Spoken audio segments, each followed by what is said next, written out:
दोस्तों, आज मैं आपको एक ऐसी कहानी सुनाने जा रहा हूं जो न सिर्फ आपके दिल को छू लेगी, बल्कि आपको एक बहुत बड़ा सबक भी देगी। ये कहानी है ईमानदारी और सच्चाई की ताकत की, जो ये साबित करती है कि हालात चाहे जितने भी मुश्किल क्यों ना हों, आखिर में जीत हमेशा सच की ही होती है। तो कहानी को आखिर तक ध्यान से सुनना, क्योंकि इसमें वो सबक छिपा है जो जिंदगी भर आपके काम आएगा। तो चलिए, कहानी शुरू करते हैं। ये किस्सा एक छोटे से गांव का है, जहां फराज नाम का एक गरीब लेकिन ईमानदार लड़का रहता था। उसके पिता मजदूरी करते थे और वो खुद भी छोटे मोटे काम करके अपने घर वालों का सहारा बनता था। लेकिन गांव में एक और आदमी था, जावेद। जावेद एक अमीर ज्यादा था, जिसे अपने पैसे पर बहुत घमंड था। उसे लगता था कि पैसे से सब कुछ खरीदा जा सकता है, यहां तक कि लोगों की इज्जत भी।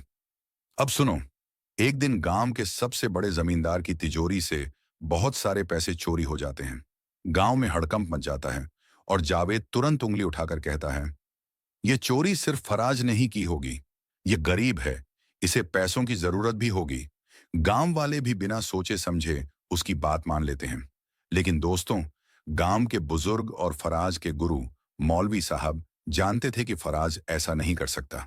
अब होता क्या है, पंचायत बुलाई जाती है और फैसला होता है कि जो भी सच बोल रहा है वो अल्लाह को गवाह मानकर कसम खाएगा। फराज बिना किसी हिचकिचाहट के कहता है, मैं अल्लाह को गवाह मानकर कहता हूं, मैंने चोरी नहीं की। लेकिन जैसे ही जावेद की बारी आती है, उसका चेहरा पीला पड़ जाता है, माथे पर पसीना आ जाता है और उसके मुंह से आवाज नहीं निकलती। और तभी एक नौकर खड़ा होता है और सबके सामने सच बोल देता है कि चोरी असल में जावेद ने खुद की थी और इल्जाम फराज पर लगा दिया था। ये सुनते ही पूरे गांव में सन्नाटा छा जाता है। जो लोग थोड़ी देर पहले फराज को चोर समझ रहे थे, अब गुस्से से जावेद को देखने लगते हैं। सरपंच तुरंत जावेद को सजा सुनाता है और सबके सामने माफी मांगने का हुक्म देता है। अब यहां सबसे जबरदस्त बात यह होती है कि मौलवी साहब मुस्कुराते हुए फराज से कहते हैं, देखा बेटे, सच हमेशा जीतता है, बस हिम्मत नहीं हारनी चाहिए। तो दोस्तों, इस कहानी से हमें क्या सीख मिलती है?